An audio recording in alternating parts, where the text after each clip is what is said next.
بسم اللہ الرحمن الرحیم۔ السلام علیکم۔ درود ابراہیمی کی نرمی سے لبریز آواز ندی کے کنارے ہوا میں مدھم سی گونج رہی تھی۔ فائزہ اپنے سادہ کپڑوں میں آنچل کو گھٹنوں پر لپیٹے ایک بڑی مچھلی کو صاف کر رہی تھی۔ ندی کے پانی کا ٹھنڈا لمس اس کی انگلیوں کو چھو رہا تھا اور سورج کی کرنیں پانی کی سطح پر چمک رہی تھیں۔ وہ دن عام دنوں کی طرح لگا تھا، لیکن تقدیر کو کچھ اور منظور تھا۔ اچانک مچھلی کے پیٹ سے ایک سخت چیز ٹکرا کر اس کے چاقو کی دھار رک گئی۔ فائزہ نے چونک کر دیکھا۔ وہ کوئی ہڈی نہیں تھی۔ انگلیوں سے احتیاط سے اس چیز کو باہر نکالا۔ وہ ایک نیلی رنگ کا چمکدار پتھر تھا۔ فائزہ کی آنکھیں حیرت سے پھیل گئیں۔ یا اللہ، یہ کیا ہے؟ اس نے دھیرے سے کہا۔ اس نے پتھر کو ندی کے صاف پانی سے دھویا۔ نیلا رنگ گہرا تھا، جیسے آسمان کو قید کر لیا گیا ہو۔ اس کے اندر کہیں کہیں ہلکی سی روشنی جھلک رہی تھی، جیسے کوئی چھپی ہوئی سانسیں لے رہا ہو۔ فائزہ کو ایک لمحے کو لگا جیسے وہ چیز زندہ ہو۔ دل کی دھڑکن تیز ہو گئی۔ وہ پتھر اس کے ہاتھ میں بالکل ٹھنڈا تھا، لیکن اس سے نکلنے والی ہلکی ہلکی روشنی کسی روحانی چیز کی علامت لگ رہی تھی۔ یہ کیسے ہو سکتا ہے؟ اس نے خود سے کہا۔ اس نے پتھر کو اپنے دوپٹے کے کونے میں لپیٹا اور جلدی سے گھر کی راہ لی۔ گھر پہنچ کر وہ سیدھی اپنے کمرے میں گئی۔ لکڑی کا ایک پرانا ڈبہ جو اس کی نانی کے وقتوں کا تھا، الماری کے نیچے رکھا ہوا تھا۔ اس نے وہ پتھر اس میں رکھ دیا اور ڈبہ بند کر دیا۔ پھر دیوار کے ساتھ ٹیک لگا کر بیٹھ گئی، لیکن دل ابھی تک دھڑک رہا تھا۔ اس رات نیند جیسے آنکھوں سے روٹھ گئی تھی۔ فائدہ پہلو بدلتی رہی، پھر جانے کب اس کی آنکھ لگ گئی۔ خواب شروع ہوا۔ ایک دھند بھرا منظر، فضا نیلی روشنی سے بھری ہوئی تھی اور سامنے ایک نوجوان کھڑا تھا۔ سنہری آنکھیں جیسے دھوپ میں چمکتی ہوئی ریت اور چہرے پر گہری سنجیدگی۔ وہ بار بار ہاتھ سے اشارہ کر رہا تھا۔ پتھر، وہی نیلا پتھر۔ خواب میں اس کی آواز سنائی نہ دی، لیکن اشارے واضح تھے۔ اس کی آنکھوں میں التجا تھی، جیسے وہ کسی قید سے آزاد ہونے کی درخواست کر رہا ہو۔ فائزہ کی آنکھ کھلی تو سینہ زور سے دھڑک رہا تھا۔ وہ سیدھی ہو کر بیٹھ گئی۔ کمرے کی فضا عجیب سی محسوس ہوئی۔ کمرے میں روشنی بند تھی، لیکن پھر بھی اسے لگا جیسے کہیں سے نیلی چمک آ رہی ہو۔ وہ ڈبے کی طرف بڑھی، دل دھڑک رہا تھا۔ ڈبہ کھولا، پتھر اسی جگہ رکھا ہوا تھا، مگر اس کی روشنی اب پہلے سے زیادہ نمایاں تھی، جیسے وہ فائزہ کے لمس کا منتظر ہو۔ اس نے ہاتھ بڑھایا، جھجکی، پھر درود ابراہیمی پڑھتے ہوئے ہاتھ پتھر پر رکھ دیا۔ پتھر کی روشنی تیز ہو گئی، جیسے اس نے دعا کو سن لیا ہو۔ کمرے کی کھڑکی سے ہلکی سی ہوا آئی، پردے ہلے اور پتھر تھوڑا سا لرزنے لگا۔ فائزہ گھبرا گئی، ایک قدم پیچھے ہٹی۔ یا اللہ، یہ کیا ہے؟ اس کے لبوں سے بے ساختہ نکلا، لیکن ڈر کے ساتھ ایک عجیب سی کشش بھی تھی، جیسے کوئی نادیدہ رشتہ بن چکا ہو۔ فائزہ نے ہاتھ بڑھا کر دوبارہ پتھر کو چھوا۔ اس بار اسے لگا جیسے کسی نے اس کی ہتھیلی کو نرمی سے تھاما ہو۔ آنکھوں کے سامنے پھر وہی سنہری آنکھیں گھوم گئیں۔ کیا یہ خواب تھا؟ اس نے خود سے سوال کیا، مگر جواب نہ ملا۔ سارا دن وہ کسی اور ہی دنیا میں کھوئی رہی۔ ناشتہ کیا، امی کی آوازیں سنی، برتن دھوئے، لیکن دل اور دماغ صرف اس پتھر کی طرف لوٹتا رہا۔ وہ بار بار کمرے میں جاتی، ڈبہ کھولتی، پتھر کو دیکھتی، کبھی ہلکی ہلکی روشنی، کبھی ساکت چمک۔ رات کو اس نے بستر پر لیٹنے کی کوشش کی، مگر نیند اس کی آنکھوں سے کوسوں دور تھی۔ وہ کروٹیں بدلتی رہی، پھر اٹھ کر بیٹھ گئی۔ آسمان پر چاند روشن تھا اور کمرے میں ہلکی ہلکی چاندنی آ رہی تھی۔ اس نے آہستہ سے ڈبہ کھولا، پتھر ہاتھ میں لیا۔ تو کیا تم کوئی راز ہو یا کوئی نشانی؟ اس نے پتھر سے جیسے بات کی۔ پتھر خاموش تھا، لیکن روشنی میں ایک دھڑکن سی تھی، جیسے کسی اور دل کی صدا ہو۔ فائزہ نے گہری سانس لی اور درود ابراہیمی کا ورد کرنے لگی۔ رات کی خاموشی میں اچانک ایک ہلکی سی آواز نے فائزہ کی نیند توڑ دی۔ وہ سیدھی ہو کر بیٹھ گئی۔ کمرے میں ایک عجیب سی خوشبو پھیلی ہوئی تھی۔ نہ وہ خوشبو پھولوں کی تھی، نہ کسی بخور کی۔ ایک الہامی سی مہک جو نہ دیکھی جا سکتی تھی اور نہ بیان کی جا سکتی تھی۔ اس کی نظریں فوراً اس ڈبے کی طرف گئیں جو اس نے اپنے بستر کے نیچے رکھا تھا۔ ڈبہ کھلا ہوا تھا اور نیلا پتھر غائب تھا۔ یا اللہ، اس نے آہستہ سے سرگوشی کی اور گردن موڑ کر چاروں طرف دیکھا۔ ہر چیز اپنی جگہ پر تھی، سوائے اس پتھر کے۔ اس کی نظریں پردے کی طرف گئیں جو آہستہ آہستہ ہل رہا تھا، حالانکہ کھڑکی بند تھی۔ پھر اسے کسی کے قدموں کی چاپ سنائی دی، جیسے کوئی ننگے پاؤں لکڑی کے فرش پر چل رہا ہو۔ فائزہ کی سانسیں رکنے لگی، وہ مکمل خاموش تھی، لیکن دل کی دھڑکن جیسے دیواروں سے ٹکرا کر واپس آ رہی تھی۔ پردے کے پیچھے سے ایک سایہ ابھرا، وہ آہستہ آہستہ آگے بڑھ رہا تھا۔ روشنی مدھم تھی، لیکن اتنی ضرور کہ اس کی چمکتی ہوئی سنہری آنکھیں صاف دکھائی دے رہی تھیں۔ فائزہ، ایک نرم مگر گونجتی آواز نے سکوت کو توڑ دیا۔ وہ سانس روکے اسے دیکھ رہی تھی، آواز میں ایسی مٹھاس تھی جیسے کسی صدیوں پرانے راز نے زبان پالی ہو۔ تم نے مجھے آزاد کیا ہے۔ فائزہ کی زبان پر کپکپاہٹ تھی۔ تو تم کون ہو؟ وہ نوجوان مسکرایا۔ میں طلحہ ہوں، جنات کی دنیا سے تمہارا محافظ بن کر آیا ہوں۔ فائزہ کا ہاتھ بے ساختہ چھاتی پر گیا، جیسے دل کو تھامنے کی کوشش کر رہی ہو۔ محافظ؟ جنات کی دنیا؟ وہ زہریلا بڑبڑائے۔ طلحہ نے ایک قدم اور بڑھایا۔ میں وہی ہوں جسے تم نے پتھر سے آزاد کیا۔ وہ نیلا پتھر میری قید کا مقام تھا۔ صدیوں سے انتظار تھا کسی ایسے روح کا جو پاکیزگی سے لبریز ہو، اور تم نے درود ابراہیمی کے ذریعے وہ قفل کھولا ہے۔ فائزہ پیچھے ہٹی۔ مجھے کچھ سمجھ نہیں آ رہا۔ میں تمہیں نقصان نہیں پہنچاؤں گا، میرا مقصد صرف حفاظت ہے۔ تم اب اس راز کا حصہ بن چکی ہو فائزہ۔ کمرے کی فضا یکایک بدل گئی، فرش پر نیلی روشنی پھیلنے لگی، جیسے کسی نے روشنی کو باندھ کر زمین پر بچھا دیا ہو۔ فائزہ کو لگا جیسے اس کا کمرہ کچھ اور بن گیا ہو، جیسے کوئی نئی دنیا اس کی آنکھوں کے سامنے کھل رہی ہو۔ طلحہ نے ہاتھ بڑھایا۔ یہ صرف آغاز ہے، میں چاہوں تو ابھی لوٹ جاؤں، لیکن پھر تم اکیلی رہ جاؤ گی۔ فائزہ نے کانپتے ہاتھوں سے کمبل کو زور سے پکڑا۔ کیا یہ سب خواب ہے؟ نہیں، یہ حقیقت ہے، بس تم اب تک اس حقیقت سے ناآشنا تھی، طلحہ نے جواب دیا۔ اچانک کمرے کی دیوار پر جیسے کوئی منظر ابھرنے لگا، دھندلے سے نقوش، ایک جنگل، ایک پہاڑی، اور اس کے درمیان ایک تالاب، نیلا، بالکل ویسا ہی جیسے وہ پتھر۔ فائزہ کی آنکھیں حیرت سے کھلی کی کھلی رہ گئیں۔ یہ کیا ہے؟ اس نے آہستہ سے پوچھا۔ میری دنیا کا در جو اب تم پر کھلنے لگا ہے۔ طلحہ کی آواز میں نرمی تھی مگر ساتھ ایک طاقت بھی۔ پھر اچانک وہ منظر غائب ہو گیا، جیسے کسی نے آئینہ بند کر دیا ہو۔ کمرے میں پھر وہی خاموشی چھا گئی۔ طلحہ نے کہا، ہر رات تمہیں کچھ نیا دکھاؤں گا، ہر رات ایک نیا راز کھلے گا، لیکن تمہیں وعدہ کرنا ہوگا کہ تم اس سفر سے پیچھے نہیں ہٹو گی۔ فائزہ نے خاموشی سے سر ہلایا۔ سوالات کی ایک دنیا تھی اس کے ذہن میں، لیکن وہ جانتی تھی کہ وقت کے ساتھ سب کھلے گا۔ تو کیا تم دن میں نہیں آ سکتے؟ فائزہ نے ہمت کر کے پوچھا۔ طلحہ کی آنکھوں میں سایہ سایہ۔ نہیں، دن کی روشنی میری اصل کو چھپا دیتی ہے، میرا وجود رات کی چادر میں ہی محفوظ ہے۔ دن کے وقت میں نیلے پتھر میں واپس چلا جاتا ہوں، وہ اب بھی مجھ سے جڑا ہے۔ اور اگر وہ پتھر گم ہو جائے؟ فائدہ نے تشویش سے پوچھا۔ تو میں ہمیشہ کے لیے گم ہو جاؤں گا۔ طلحہ کی آواز میں ایک تلخی تھی۔ اسی لمحے باہر صحن میں کتا بھونکنے لگا۔ طلحہ نے چونک کر کھڑکی کی طرف دیکھا۔ مجھے جانا ہوگا، لیکن میں واپس آؤں گا کل رات۔ فائزہ نے دیکھا کہ طلحہ کی شبی ہولے ہولے ہوا میں تحلیل ہو رہی تھی، جیسے کوئی دھواں روشنی میں جذب ہو رہا ہو۔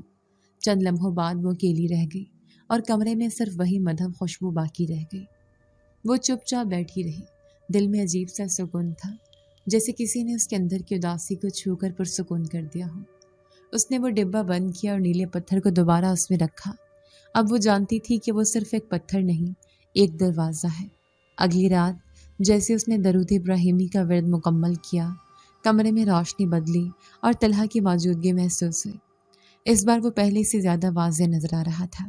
اس کا لباس مختلف تھا، لمبی نیلی قبا جس پر سنہری دھاگے سے کوئی قدیم رسم الخط لکھا گیا تھا۔ آج تم کچھ مختلف لگ رہے ہو، فائزہ نے کہا۔ طلحہ مسکرایا۔ آج ہماری بات کچھ گہرائی میں جائے گی، تمہیں میرے بارے میں جاننا ہے تو میں سب بتاؤں گا۔ وہ دونوں کمرے میں فرش پر بیٹھ گئے۔ نیلا پتھر بیچ میں رکھا ہوا تھا اور اس کی روشنی مسلسل دھڑک رہی تھی۔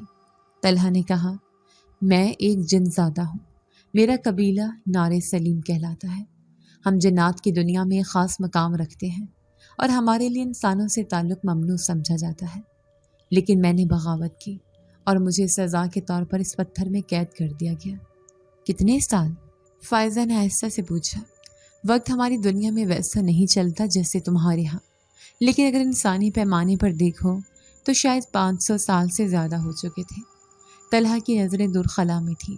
فائزہ نے نظریں پتھر پر مرکوز کی۔ اور وہ درود، یہی وہ نور تھا جس نے قید کے قفل کو توڑا۔ ہر قید میں کوئی نہ کوئی زبان حق چاہیے ہوتی ہے، اور تم وہ ذریعہ بنی۔ طلحہ نے نرمی سے کہا۔ چند لمحے خاموشی رہی، پھر فائزہ نے بات بدلی۔ تم دن میں کیوں نہیں آ سکتے؟ طلحہ نے پتھر کی طرف اشارہ کیا۔ یہ میری طاقت کا منبع بھی ہے اور میری قید کا نشان بھی۔ سورج کی روشنی سے کمزور کر دیتی ہے اور میرے وجود کو دھندلا، اس لیے دن میں میرا کوئی جسمانی وجود نہیں رہتا، صرف یہ روشنی باقی رہتی ہے۔ فائزہ نے حیرانی سے سر ہلایا۔ تم ہر رات آتے ہو، ہر بار کچھ نیا ہوتا ہے۔ طلحہ نے اس بات میں سر ہلایا۔ یہی تو اصل راز ہے، میں تمہارے ساتھ جڑا ہوں، اب یہ رشتہ صرف ایک ملاقات نہیں رہا۔ اس رات وہ طلحہ کو ایک پرانی کتاب دکھانے لائے جو اس کے دادا کے کتب خانے سے ملی تھی۔ کتاب میں جنات کے بارے میں کچھ عجیب علامات اور نقش درج تھے۔ طلحہ نے کتاب کو غور سے دیکھا۔ یہ نشان صفر نور کا ہے، اسے جاننے والے بہت کم بچے ہیں۔ تمہارے خاندان میں کوئی ولی یا روحانی عالم رہا ہوگا۔ فائزہ نے سوچتے ہوئے کہا۔ دادا جی اکثر خلوت میں عبادت کرتے تھے، لوگ کہتے تھے کہ ان کی دعا قبول ہوتی ہے۔ طلحہ نے سنجیدگی سے کہا۔ تو تمہارا تعلق ایک ایسی روحانی نسل سے ہے جو ہمیں محسوس کر سکتی ہے، اسی لیے تم نے وہ پتھر چھوا تو قفل ٹوٹا۔ اسے اسنا میں بجلی چمکی اور باہر بارش ہونے لگی، کھڑکیوں سے ہوا اندر آنے لگی۔ طلحہ نے اپنا ہاتھ اٹھایا اور ہوا رک گئی، جیسے کسی نے پردے کو جما دیا ہو۔ فائزہ نے حیرت سے پوچھا، تم یہ سب کر سکتے ہو؟ ابھی تو بہت کچھ باقی ہے، طلحہ نے مسکراتے ہوئے کہا۔ اس کے بعد وہ دونوں نیلے پتھر کے گرد حلقہ بنا کر بیٹھ گئے۔ طلحہ نے فائزہ کو کچھ جناتی الفاظ سکھائے جنہیں سن کر کمرے کی فضا بدل گئی۔ دیواروں پر چھوٹے چھوٹے چراغ جلنے لگے جو خود بخود نمودار ہوئے تھے۔ یہ جنات کی زبان کا اثر تھا۔ یہ تمہیں کچھ وقت میں یاد ہو جائیں گے، یہ ہماری دنیا میں بولی جاتی ہے، اور اگر تم وہاں گئی تو ان کے بغیر تم اجنبی مانی جاؤ گی۔ طلحہ نے نرمی سے وضاحت کی۔ فائزہ نے خود کو جیسے کسی اسکول میں پایا جہاں روز کچھ نیا سیکھنے کو ملتا تھا۔ طلحہ نہ صرف اس کا محافظ تھا بلکہ ایک استاد، ایک رہنما، اور اب شاید کچھ اور بھی۔ ایک رات طلحہ نے کہا، اگر تم چاہو تو میں تمہیں اپنی دنیا کی جھلک دکھا سکتا ہوں، لیکن مکمل داخلہ بھی ممکن نہیں۔ فائزہ نے فوراً کہا، میں دیکھنا چاہتی ہوں۔ طلحہ نے نیلے پتھر کو ہاتھ میں لیا، آنکھیں بند کی اور کچھ الفاظ دہرائے۔ کمرے میں روشنی کی ایک لہر پھیلی اور دیوار پر ایک منظر نمودار ہوا۔ ایک بلند و بالا محل نیلی روشنی میں نہایا ہوا، اس کے ارد گرد گھنے جنگلات اور ایک نیلی جھیل۔ یہ ہمارا قلعہ ہے، قبیلے کا مرکز۔ تمہاری وہاں موجودگی آسان نہیں ہوگی، لیکن میں چاہتا ہوں تم ایک دن خود یہ جگہ دیکھو۔ فائزہ نے بے یقینی سے دیکھا۔ کیا میں کبھی وہاں جا سکوں گی؟ طلحہ نے گہری نظروں سے اسے دیکھا۔ یہ وقت اور تقدیر طے کرے گی، لیکن تمہارا دل اگر مضبوط ہے تو کچھ بھی ممکن ہے۔ طلحہ کی آنکھوں میں وہی سنجیدگی تھی جو ہر نئی بات سے پہلے چھا جاتی تھی۔ آج کی رات معمول سے مختلف تھی۔ کمرے کی فضا میں کچھ تھا جیسے خاموشی سانسیں لے رہی ہو۔ اس نے آہستہ سے کہا، اگر تم چاہو تو میں تمہیں اپنی دنیا دکھا سکتا ہوں، لیکن شرط یہ ہے کہ تمہارا دل مضبوط ہو۔ فائزہ کا جواب لمحہ بھر بھی نہ رکا۔ میں تیار ہوں۔ طلحہ نے اس کا ہاتھ پکڑا اور کھڑکی کی طرف بڑھا۔ جیسے وہ باہر کودے، زمین کی سختی غائب ہو چکی تھی۔ وہ خلا میں تیرتے ہوئے نیلی روشنیوں سے گزرے اور ایک نئی دنیا میں داخل ہوئے۔ قدم جیسے کسی نرم بادل پر پڑے ہوں، مگر زمین تھی بس کچھ الگ۔ یہ کہاں ہیں ہم؟ فائزہ نے ارد گرد دیکھتے ہوئے کہا۔ طلحہ نے کہا، یہ ہمارے درمیان کی دنیا ہے جسے دارالحوال کہا جاتا ہے۔ یہاں وقت ٹھہرا ہوا ہے اور قانون وہی ہے جو تمہارا دل مانے۔ سامنے ایک عظیم الشان محل ابھرتا جا رہا تھا جو دھند سے نکل کر مکمل واضح ہوتا جا رہا تھا۔ محل کی بلند ستون، نیلی شفاف دیواریں اور ان پر بنے نقش و نگار کسی اور ہی فن کی گواہی دے رہے تھے۔ دروازے بغیر کسی لمس کے کھلنے لگے۔ اندر داخل ہوتی ایک طویل ہال سے گزر ہوا جس کی چھت پر نیلے کرسٹل جھول رہے تھے۔ نیچے زمین پر شفاف پتھر بچھے تھے جن پر چلتے وقت روشنی ساتھ ساتھ سفر کرتی تھی۔ طلحہ نے کہا، یہ میرا گھر ہے اور اگر قسمت نے ساتھ دیا تو تم بھی اس کی ملکہ بنو گی۔ فائزہ نے ایک طویل سانس لی۔ یہ سب اتنا مختلف ہے، جیسے کسی کہانی میں آ گئی ہوں۔ اندر جاتی ایک بغل کی آواز گونجی اور چاروں طرف سے مختلف شکلوں کی مخلوقات نمودار ہوئیں۔ کچھ کی آنکھیں انسانی تھیں، کچھ کی چمکدار، کچھ کے چہرے طوطے جیسے، تو کچھ بالکل بے چہرہ۔ ہر ایک نے سر جھکا کر طلحہ کو سلام کیا۔ ایک اونچا قد لمبے سینگوں والی مخلوق نے آگے بڑھ کر کہا، شہزادی طلحہ، تم نے کفل توڑ کر واپسی کی جو رسم بھلا دی گئی تھی۔ طلحہ نے فائزہ کی طرف دیکھا۔ یہ فائزہ ہے، میرے ساتھ ہے۔ مخلوق نے سر جھکایا، تو یہ وہ ہے جس کی پاکیزگی نے کفل کو توڑا؟ فائزہ پیچھے ہٹی۔ طلحہ نے اس کا ہاتھ پکڑا اور کہا، تم نے وعدہ کیا تھا، اب پیچھے نہیں ہٹ سکتی۔ وہ آگے بڑھتے گئے، ایک حال سے دوسرے حال، جہاں دیواروں پر جلی ہوئی تحریریں تھیں جنہیں فائزہ دیکھ سکتی تھی مگر سمجھ نہیں پا رہی تھی۔ یہ جناتی تاریخ ہے، طلحہ نے وضاحت کی، ہمارے آبا کے کارنامے، جنہیں تمہاری دنیا میں کہانیوں میں دیو کہا جاتا ہے۔ ایک کمرے میں پہنچ کر طلحہ نے ایک قدیم آئینہ دکھایا، اسے دیکھو، یہ تمہیں وہ دکھائے گا جو تمہاری روح چھپا رہی ہے۔ فائزہ نے جیسے نگاہ ڈالی، اسے اپنے بچپن کا ایک منظر نظر آیا، نانی کے ساتھ دریا کنارے بیٹھے درود پڑھتی ہوئی۔ وہ پیچھے ہٹ گئی۔ یہ کیسے ممکن ہے؟ یہ آئینہ یادوں کا محافظ ہے اور تمہاری روح ان کی حفاظت کرتی آئی ہے۔ اسی اسنا میں ایک بزرگ خاتون نمودار ہوئیں جن کی آنکھوں میں نیلے شعلے تھے۔ وہ بہت آہستہ آہستہ چل رہی تھیں لیکن قدموں میں وقار تھا۔ یہ میری بزرگ خالہ ہیں، قبیلے کی محافظ، ان کا فیصلہ سب کو ماننا ہوتا ہے، طلحہ نے کہا۔ انہوں نے فائدہ کو دیکھا اور کہا، تو تم انسان ہو مگر دل تمہارا قبیلے کے قانون سے بھرا ہوا ہے۔ فائزہ نے کچھ کہنا چاہا مگر الفاظ نہ ملے۔ بزرگ خاتون نے کہا، اگر تم واقعی اس دنیا کا حصہ بننا چاہتی ہو تو تمہیں ہماری رسموں سے گزرنا ہوگا۔ طلحہ نے کہا، وہ تیار ہے۔ انہوں نے سر ہلایا، تو پھر تیار ہو جاؤ، کل شب رسم قبول ہوگی۔ اس رات فائزہ کو ایک خاص کمرے میں ٹھہرایا گیا جہاں دیواریں مسلسل حرکت کر رہی تھیں اور روشنی سانس لے رہی تھی۔ وہاں خدمت کے لیے ایک چھوٹی مخلوق آئی جس کے بال سنہری اور آنکھیں سبز تھیں۔ کیا آپ کو پانی چاہیے یا کچھ اور؟ اس نے صاف اردو میں پوچھا۔ فائزہ نے حیرت سے پوچھا، تم انسانوں کی زبان بولتی ہو؟ ہم سب سیکھ سکتے ہیں لیکن جب ضروری ہو۔ آپ ہماری مہمان ہیں۔ وہ مسکرا کر چلے گئے۔ فائزہ نے بستر پر لیٹتے ہوئے چھت کو دیکھا جہاں ستارے چلتے دکھائی دے رہے تھے، جیسے کوئی آسمان چھت میں قید ہو۔ کل رسمی قبول ہے، اس نے خود سے کہا اور آنکھیں بند کر لی۔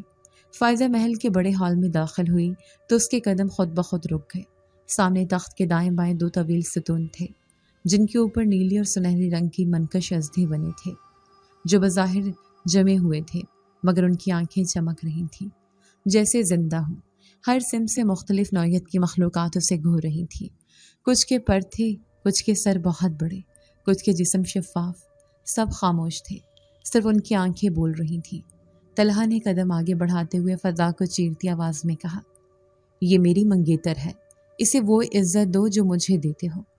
ایک لمحے کو سب کچھ ساکن ہو گیا، پھر ایک دھیمی سی سرگوشی چاروں طرف پھیلنے لگی جیسے دیواریں بھی اس اعلان کو سن رہی ہوں۔ اچانک ہجوم سے ایک بوڑھی جن زادی سامنے آئی۔ اس کا لباس نیلی دھاگوں سے جڑا ہوا تھا اور اس کی چھڑی کا سرا زمین کو چھوتے ہی نیلا نور پھیلا تھا۔ اس کی آواز گونجی، انسان لڑکی، تمہیں معلوم ہے تم کہاں آئی ہو؟ فائزہ نے نرمی سے سر ہلایا۔ وہ بولنا چاہتی تھی لیکن الفاظ جیسے کہیں گم ہو گئے تھے۔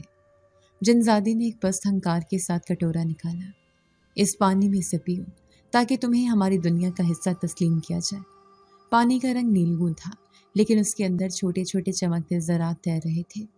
فائزہ نے طلحہ کی طرف دیکھا، وہ خاموشی سے اس بات میں سر ہلا رہا تھا۔ اس نے کٹورا تھاما، ایک لمحے کو ہاتھ کانپے مگر پھر ہونٹوں سے لگا لیا۔ پانی ہلکا سا نمکین تھا مگر جب وہ حلق سے اترا تو جیسے پورے جسم میں روشنی دوڑ گئی۔ اس کا جسم جھٹکے سے لرز اٹھا اور آنکھوں کے آگے اندھیرا چھا گیا۔ جب ہوش آیا تو وہ کسی اور حال میں تھی۔ دیواروں پر تحریریں بدل رہی تھیں جیسے کوئی زندہ کتاب ہو۔ آوازیں آ رہی تھیں مگر اب وہ سمجھ میں آ رہی تھیں۔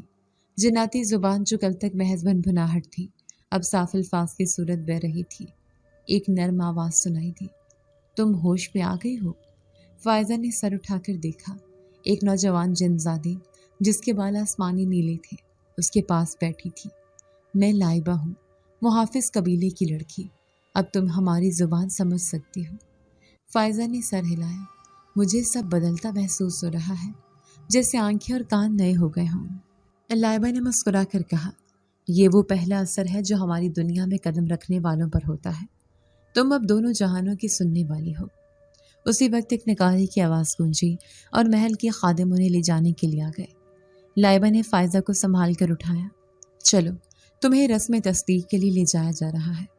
وہ ایک سرنگ سے گزر کر ایک ہال میں پہنچی جہاں ایک نیم دائرے میں بزرگ جنات بیٹھی تھی۔ درمیان میں ایک قدیم ستون تھا جس پر نیلا سنگ نور لکھا ہوا تھا۔ ایک بزرگ جن کے ماتھے پر 3 آنکھیں تھیں بولی، فائزہ بنت انسان، تم نے پہلا قدم پورا کیا۔ اب تمہیں جناتی مجلس میں تسلیم کیا جائے گا یا نہیں، اس کا فیصلہ تمہارے اندر کے نور پر ہوگا۔ فائزہ نے آہستہ سے کہا، میں یہاں کسی نقصان یا لالچ کے لیے نہیں آئی، صرف طلحہ کے ساتھ سچائی میں جینا چاہتی ہوں۔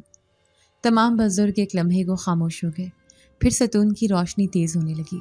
روشنی کی لکیر سیدھی فائزہ کے سینے سے جا ٹکرائی اور چند لمحے بعد ستون پر ابھرتے حروف سب کے سامنے روشن ہو گئے۔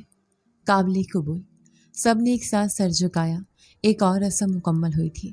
اس رات فائزہ کو قصر نیلیا میں رکھا گیا، جہاں صرف وہی مخلوق رہتی تھی جو دونوں جہانوں کے علم میں مہارت رکھتی تھی۔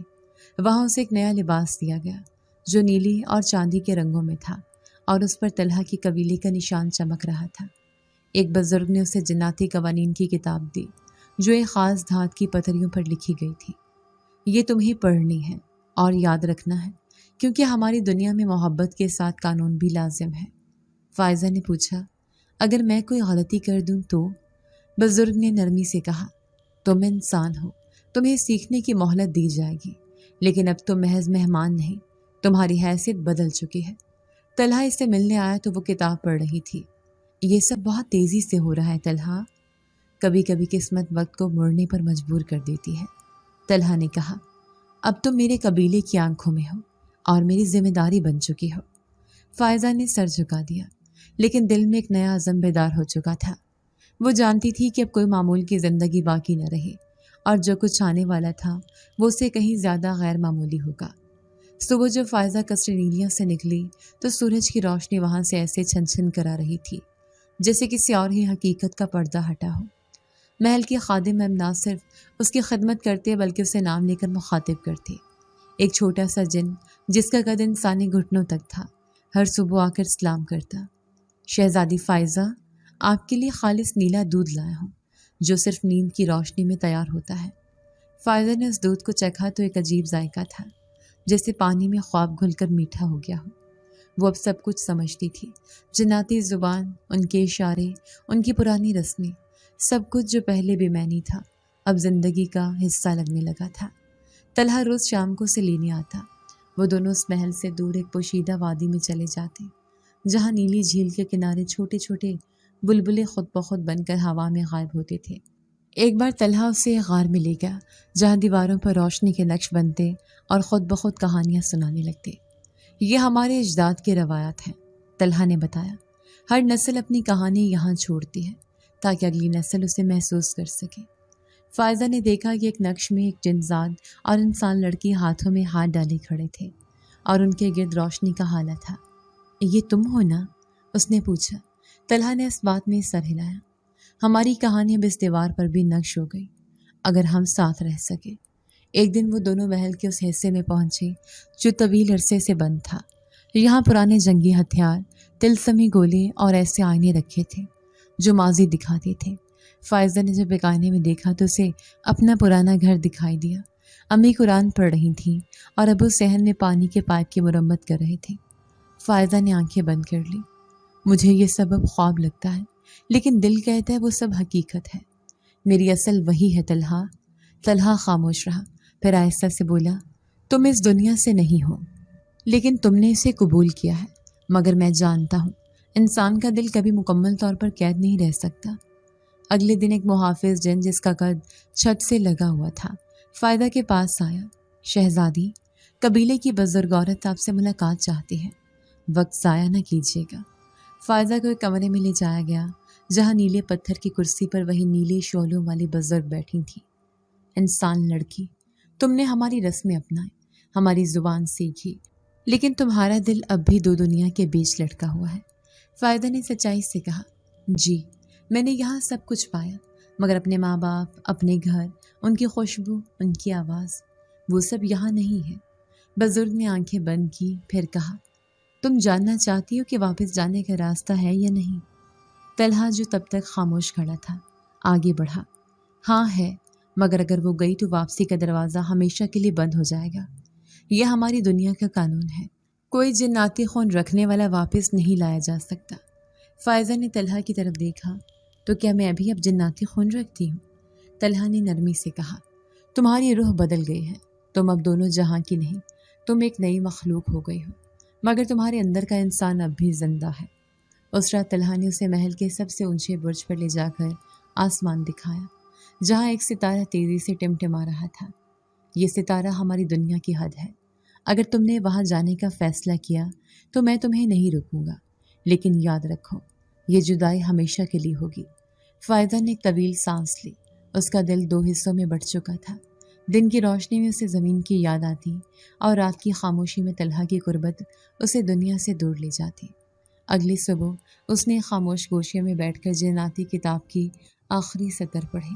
محبت وہ پل ہے جو دو دنیاؤں کو جوڑ سکتا ہے، مگر یہ پل ہمیشہ ایک ہی بار عبور کیا جا سکتا ہے۔ وہ جانتی تھی فیصلہ اب اس کے ہاتھ میں ہے، اور وقت تیزی سے گزر رہا تھا۔ محل کے دنوں نے اپنی رفتار بدل لی تھی۔ فائزہ اب قصر نیلیاں کی ایک اہم مکین تھی۔ وہ جناتی رسموں، کتابوں اور مخصوص علوم میں مہارت حاصل کر رہی تھی، لیکن دل کے کسی گوشے میں کچھ اب بھی ادھورا تھا۔ ہر دن طلحہ کے ساتھ گزرتا، لیکن رات کو جب وہ تنہا ہوتی تو یادیں اس کا پیچھا کرتی۔ طلحہ نے اسے محل کے خفیہ باغ میں لے جانا شروع کر دیا تھا، جہاں جناتی پودے جو روشنی خارج کرتے تھے خود بخود بولتے تھے۔ ایک دن وہاں ایک پھول کھلا جس کی خوشبو فائزہ کو اس کی امی کے کچن میں پکتی چائے کی یاد دلا گئی۔ وہ لمحے بھر کو رک گئی۔ یہ خوشبو، اس نے آہستہ سے کہا۔ طلحہ نے چونک کر اسے دیکھا۔ یہ یادیں خاک کا پودا ہے، یہ تمہارے دل کے کسی حصے سے جڑی خوشبو دکھاتا ہے۔ اسی رات جب فائزہ سوئی تو اسے خواب میں اپنی ماں نظر آئی، بستر کے کنارے بیٹھی دعائیں پڑھتی، آنکھوں میں آنسو۔ فائزہ نے دیکھا کہ اس کی ماں بار بار اس کی تصویر کو سینے سے لگا رہی تھی۔ فائزہ کی چیخ نکل گئی، وہ جاگی تو پسینے میں شرابور تھی۔ طلحہ فوراً آ گیا، جیسے وہ پہلے ہی جاگ رہا ہو۔ کیا ہوا؟ فائزہ نے روحان سے آواز میں کہا، مجھے اپنے والدین سے ملنا ہے، میں انہیں صرف یہ بتانا چاہتی ہوں کہ میں زندہ ہوں۔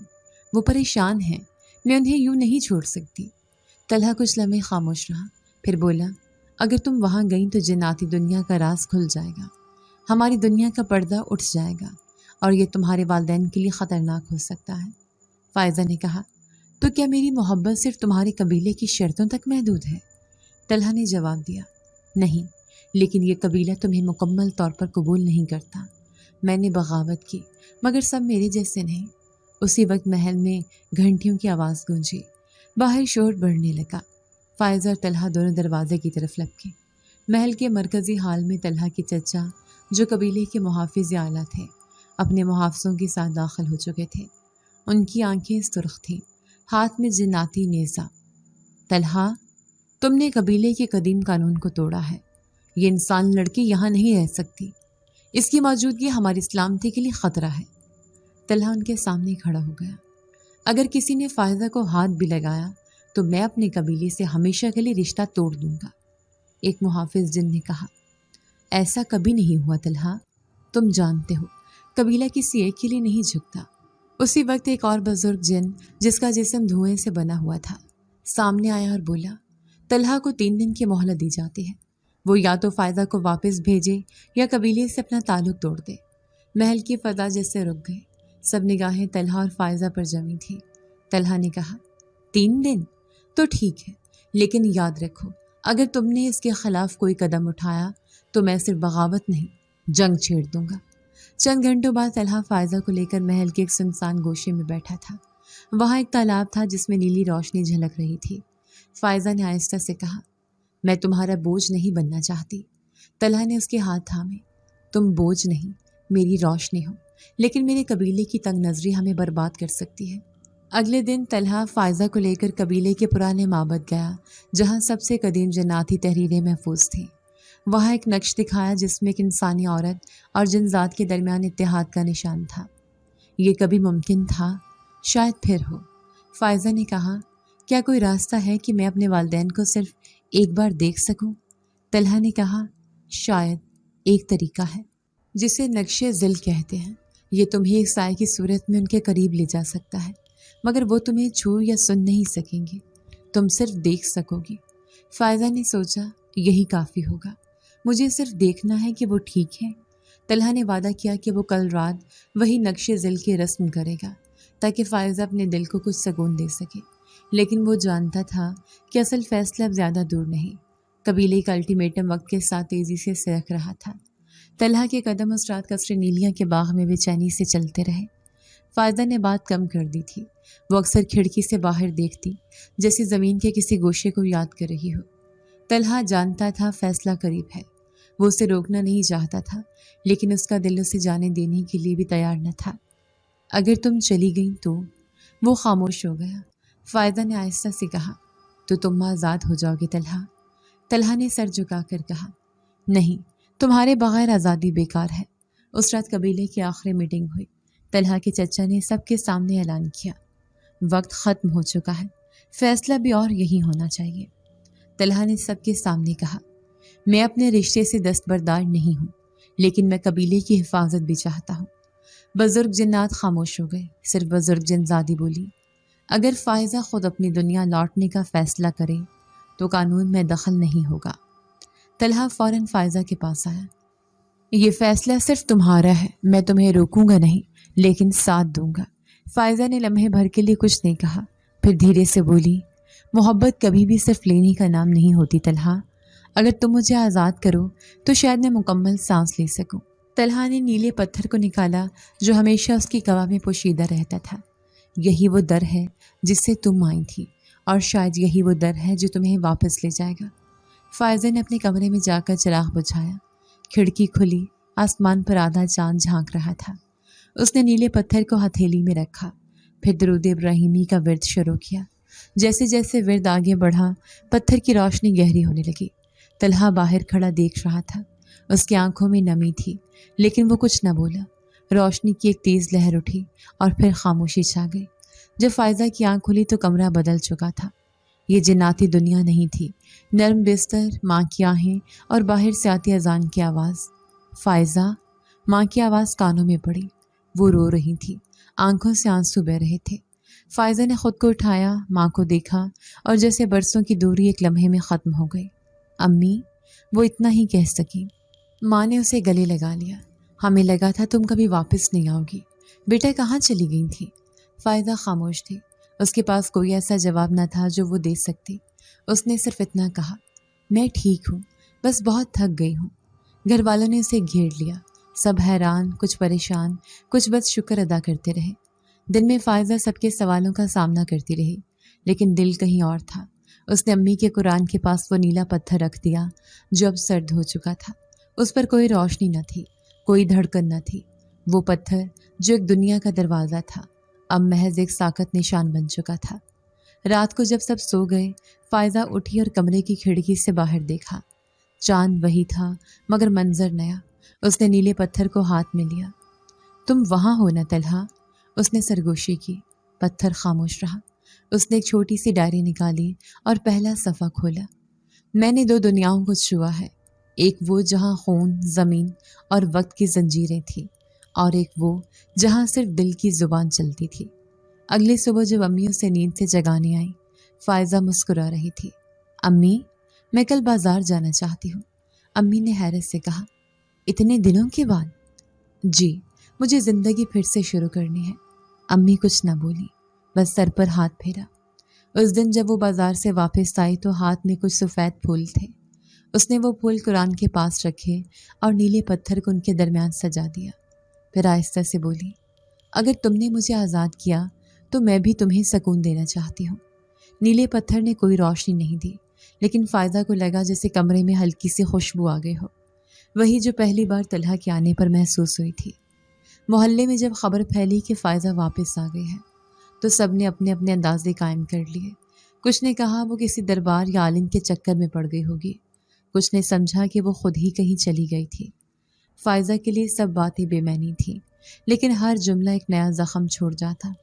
امی نے ایک دن آہستگی سے کہا، بیٹا اب سب کچھ بھول کر آگے بڑھنے کا وقت ہے۔ فائزہ نے نظریں چرائیں۔ کچھ چیزیں بھلائی نہیں جاتی امی۔ ابراہیم ماموں کا بیٹا جو ایک زمانے میں رشتہ لے کر آیا تھا، اب روزانہ کی بنیاد پر چکر لگانے لگا تھا۔ وہ کبھی امی کو کوئی میٹھا پکوان لا دیتا، کبھی ابو کے ساتھ بیٹھ کر پرانے دنوں کی باتیں کرتا۔ ایک دن امی نے فائزہ کو صاف صاف کہا، ابراہیم آج کل بہت بدل گیا ہے، وہ تمہیں خوش رکھے گا۔ فائزہ نے خاموشی سے سنا، پھر کہا، امی میں ابھی شادی کے لیے تیار نہیں ہوں۔ امی کچھ دیر چپ رہیں، پھر آہستہ سے بولی، ہم نے تمہیں واپس مانگا تھا لیکن تم ویسی نہیں لوٹی ہو بیٹا۔ ابو کو جب بات پتہ چلی وہ کمرے میں آئے۔ فائزہ قالین پر قرآن کے پاس بیٹھی تھی، نیلے پتھر کو چھوتی ہوئی۔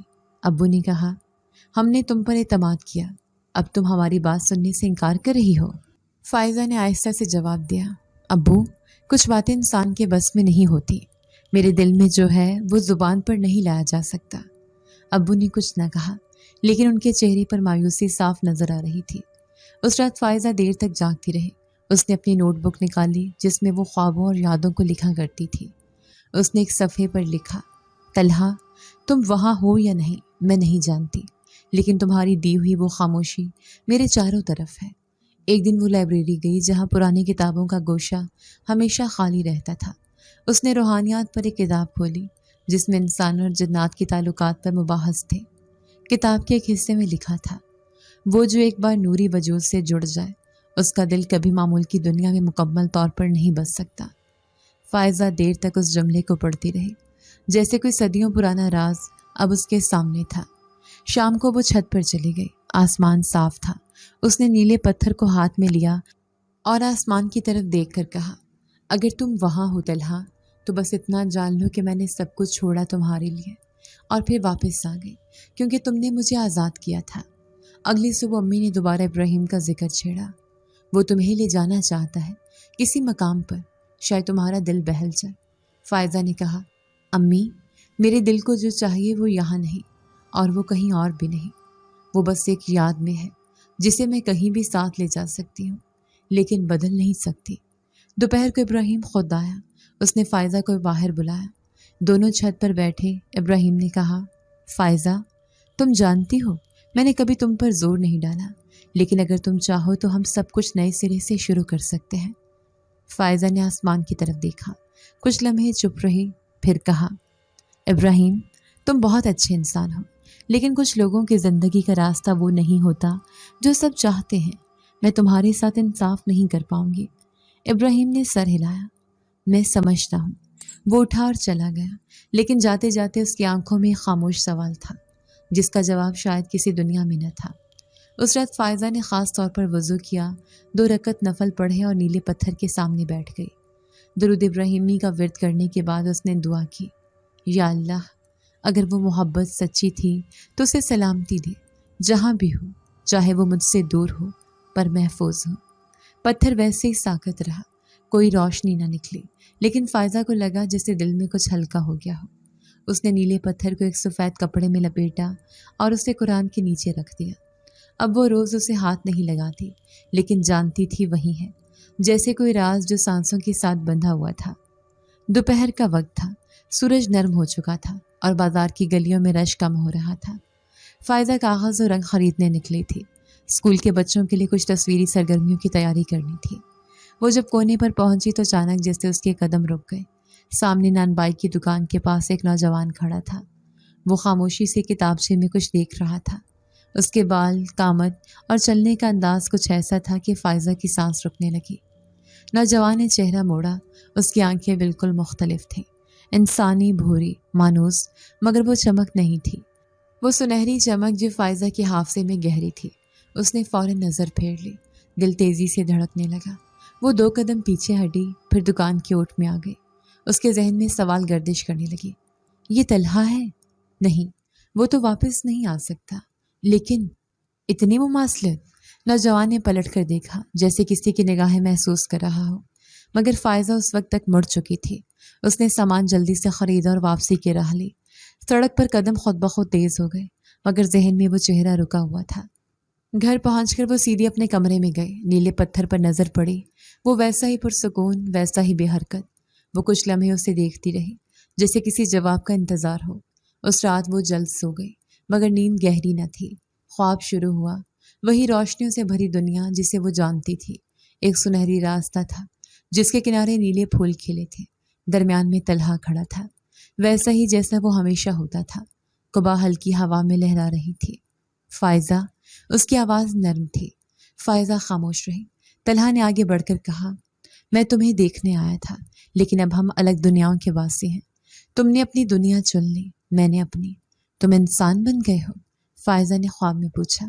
طلحہ مسکرایا، نہیں، میں بس تمہارے قریب آنے کی اجازت مانگنے آیا تھا۔ اور پھر چلے جاؤ گے؟ ہاں، لیکن اس بار ہمیشہ کے لیے۔ دعا کرنا تمہارا طلحہ تمہیں کبھی نہ بھولے۔ طلحہ پیچھے ہٹا، روشنی میں جذب ہونے لگا۔ فائزہ نے قدم بڑھایا مگر ہاتھ خالی رہ گیا۔ صبح جب اس کی آنکھ کھلی، تکیہ نم تھا۔ وہ چپ چاپ بستر سے اٹھی، وضو کیا اور قرآن کے پاس بیٹھی۔ نیلے پتھر کی طرف نظر گئی تو وہ مدھم سے روشنی سے چمک رہا تھا، بالکل ہلکی، جیسے کسی نے اسلام کہا ہو اور پھر رخصت ہو گیا ہو۔ اس نے دھیرے سے انگلی رکھی۔ طلحہ، تم جہاں بھی ہو، اللہ تمہیں سلامت رکھے۔ اس دن اسکول میں فائزہ نے بچوں کے ساتھ خاص سرگرمی رکھی۔ وہ سب سے پوچھ رہی تھی، اگر تمہیں ایک دن کے لیے کسی اور دنیا میں جانے کا موقع ملے تو کہاں جاؤ گے؟ ایک بچی نے ہاتھ اٹھایا، مس، میں چاند پر جاؤں گی، وہاں شاید خاموشی ہوگی۔ فائزہ مسکرا دی، ہاں، چاند پر خاموشی بہت ہوتی ہے۔ کسی نے نہیں جانا کہ وہ خود کتنی خاموشی کی دنیا سے لوٹی ہے۔ چھٹی کے بعد جب وہ اسکول سے نکلی تو اسے وہی نوجوان دوبارہ نظر آیا۔ اس بار وہ ایک بس اسٹاپ پر بیٹھا اخبار پڑھ رہا تھا۔ فائزہ رک گئی، کچھ لمحے دیکھتی رہی، پھر دل کو سمجھا کر آگے بڑھ گئی۔ اس نے طلحہ کی بات یاد کی، ہم اب الگ دنیاؤں کے واسی ہیں۔ گھر جا کر اس نے نیلے پتھر کو چھوا۔ اس بار وہ ٹھنڈا تھا، مگر اس کی انگلی پر جیسے ایک ہلکی سی لرزش ہوئی ہو۔ اس نے اپنی ڈائری میں لکھا، تم مجھے کبھی نہ بھولو، یہ دعا مانگی تھی، لیکن شاید وقت نے تمہیں وہاں بھیجا ہے جہاں یادیں خواب بن جاتی ہیں۔ رات کو سوتے ہوئے اس نے درود ابراہیمی کا ورد کیا، مگر کسی جواب کی امید نہیں تھی۔ اب یہ ورد ایک دعا بن چکا تھا، صدا نہیں۔ فائدہ کی زندگی اب ایک خاموش ترتیب میں ڈھل چکی تھی۔ صبح سویرے اسکول جانا، بچوں کو پڑھانا اور شام کو والدین کے ساتھ وقت گزارنا اس کی روزمرہ کا حصہ بن چکا تھا۔ وہ کبھی کبھی اسکول کے لان میں بیٹھ کر پرانی یادوں کی ڈائری نکالتی اور ان اوراق کو دیکھتی جن پر لفظوں سے زیادہ خاموشی رقم تھی۔ اس دن اسکول میں سائنس کا لیکچر تھا۔ بچے سیاروں کے بارے میں جاننے کے بعد سوالات کی بوچھاڑ کر رہے تھے۔ ایک چھوٹی بچی علیزہ نے ہاتھ اٹھایا، مس، کیا جنات بھی کسی سیارے پر رہتے ہیں؟ فائزہ لمحہ بھر کو رکی، پھر مسکرا کر بولی، نہیں بیٹا، وہ کسی سیارے پر نہیں رہتے، وہ ایک اور جہان میں ہوتے ہیں جو ہماری نظروں سے چھپا ہوتا ہے۔ بچی نے حیرت سے پوچھا، پھر وہ ہمیں کیوں نہیں دکھتے؟ فائزہ نے بچوں کو سمجھانے کے لیے ایک چھوٹی سی مثال دی، جیسے خوشبو نظر نہیں آتی لیکن محسوس ہوتی ہے، ویسے ہی کچھ چیزیں دیکھی نہیں جاتی، بس محسوس کی جاتی ہیں۔ چھٹی کے بعد جب سب بچے چلے گئے، فائزہ اسکول کی لائبریری میں چلی گئی۔ وہاں ایک پرانا نصاب سمیٹتے ہوئے اس نے اپنی یادداشتوں کی فائل ہاتھ میں لی۔ صفحہ پلٹا تو ایک کونے میں وہ خاکہ بنا ہوا تھا جو طلحہ نے ایک بار خواب میں دکھایا تھا، نیلے محل کا، وہ جھیل اور سنہری دروازے۔ اس نے قلم نکال کر نیچے ایک جملہ لکھا، ہمیشہ الگ دنیاؤں کے باسی، لیکن خوابوں میں اب بھی ایک ساتھ۔ شام کو واپسی پر وہ محلے کی کتب فروش سے ملی۔ وہ ہر ہفتے اس کے لیے نئی کہانیوں کی کتابیں رکھتا تھا۔ اس دن اس نے فائزہ کو ایک پراسرار کتاب دی جس کا عنوان تھا وہ جو دو جہان کے درمیان ہے۔ فائزہ نے کتاب لی اور کہا، یہ تو جیسے میری ہی کہانی ہو۔ کتب فروش مسکرا کر بولا، کہانیاں کبھی کسی ایک کی نہیں ہوتی میڈم، وہ بس لکھ دی جاتی ہیں، باقی سب ان میں خود کو تلاش کرتے ہیں۔ گھر آ کر فائزہ نے کتاب کا مطالعہ شروع کیا۔ صفحات پلٹتے ہوئے اسے محسوس ہوا جیسے وہ اپنی ہی سوچوں کو پڑھ رہی ہو۔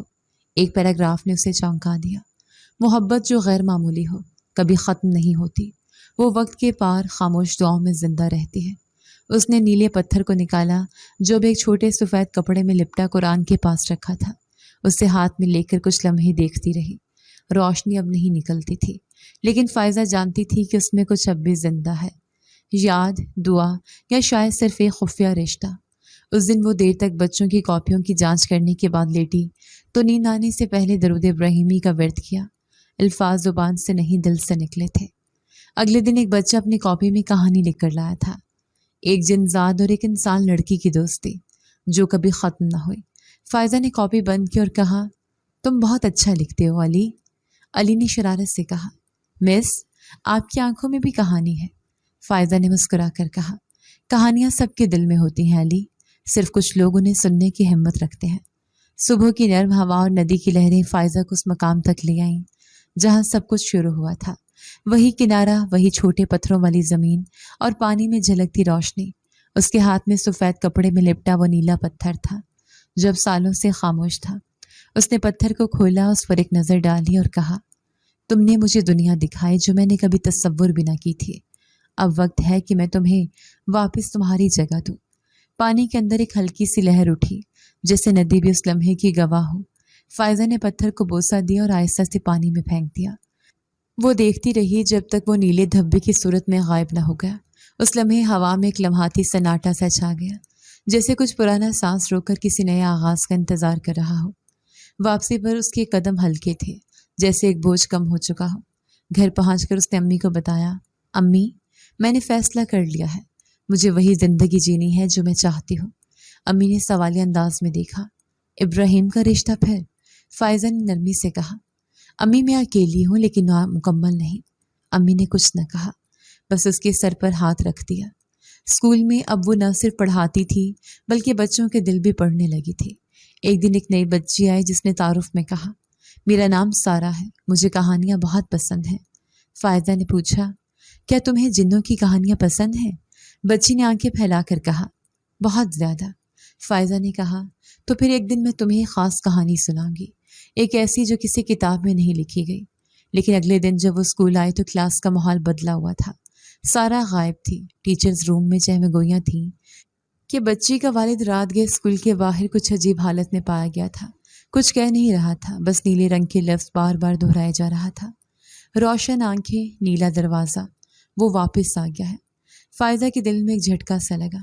کیا یہ سب محض اتفاق ہے یا پھر کوئی کڑی جو اب بھی جڑی ہوئی ہے؟ اسی شام اسی محلے کی ایک عورت نے روک لیا، فائزہ بیٹی، تمہاری چھوٹی بہن جیسی بچی ہے نا سارہ؟ اس کی ماں کہہ رہی تھی وہ رات کو خواب میں کسی سنہری آنکھوں والے شخص سے ملی تھی، کیا یہ اتفاق ہے؟ فائزہ نے بمشکل مسکراہٹ بنائی لیکن دل دھڑکنے لگا تھا۔ رات کو وہ بستر پر لیٹی تو نیند آنکھوں سے کوسوں دور تھی۔ اس نے درود ابراہیمی پڑھا لیکن اس بار لفظوں میں وہ سکون نہ تھا۔ وہ اٹھ کر کھڑکی کے پاس آئی، باہر دریا کی طرف ایک پرچھائیں سی نظر آئی، ہلکی مگر مانوس۔ اگلے دن اسکول میں سارہ واپس آ گئی لیکن خاموش تھی، وہ کسی سے بات نہیں کر رہی تھی۔ فائزہ نے اسے پوچھا، تم ٹھیک ہو؟ سارہ نے سر ہلایا، پھر آہستہ سے کہا، مس، کیا وہ پتھر واپس آ سکتا ہے؟ فائزہ نے چونک کر پوچھا، کون سا پتھر؟ سارہ نے کہا، جو سانس لیتا تھا، جو مجھے خواب میں نیلے دروازے کے پار لے گیا تھا۔ اس شام فائزہ ندی کے کنارے واپس گئی۔ جگہ وہی تھی لیکن کچھ الگ، پانی میں کسی نے جیسے پھر روشنی پھینکی ہو۔ وہ دیر تک وہاں کھڑی رہی لیکن کچھ نہ بولا۔ جب وہ واپس آ رہی تھی تو راستے میں ایک بوڑھی فقیرنی ملی جس نے فائزہ کی آنکھوں میں جھانک کر کہا، سب کچھ ختم نہیں ہوتا بیٹی، کچھ دعائیں زمین پر واپس آتی ہیں اور کچھ جن جنہیں محبت چھو جائے وہ کبھی مکمل واپس نہیں جاتے۔ اس نے جیب سے ایک نیلا کڑا نکالا اور فائزہ کو تھما دیا۔ یہ یادگار ہے، وہ آیا تھا تجھے دیکھنے، خواب کی دنیا سے پرے، سچ کی زمین پر۔ فائزہ نے کڑا دیکھا، وہ جناتی قبیلے کی شاہ نشان سے مشابہ تھا۔ گھر آ کر اس نے کڑا اپنے کلائی میں پہنا اور آہستہ سے کہا، طلحہ، اگر یہ تم ہو تو جان لو میں نے تمہیں بھلایا نہیں۔ رات کو سونے سے پہلے وہ کھڑکی کے پاس گئی اور نیچے دیکھا۔ گلی کے نکڑ پر ایک سایہ کھڑا تھا جو صرف ایک لمحہ رکا اور پھر غائب ہو گیا۔ اس بار فائزہ کے چہرے پر ہلکی سی مسکراہٹ تھی۔ محبت ختم نہیں ہوئی، وہ اب بھی دعا بن کر میرے ساتھ ہے اور شاید اب بھی کسی اور کے خوابوں میں سانس لے رہی ہے۔ اگر آپ کو آج کی ہماری کہانی پسند آئی ہے تو اسے لائک کیجیے اور اپنے پیاروں کے ساتھ شیئر کیجیے، اور ہاں، اگر آپ نے ابھی تک ہمارا چینل سبسکرائب نہیں کیا تو ضرور کیجیے۔ ملتے ہیں کل ایک نئی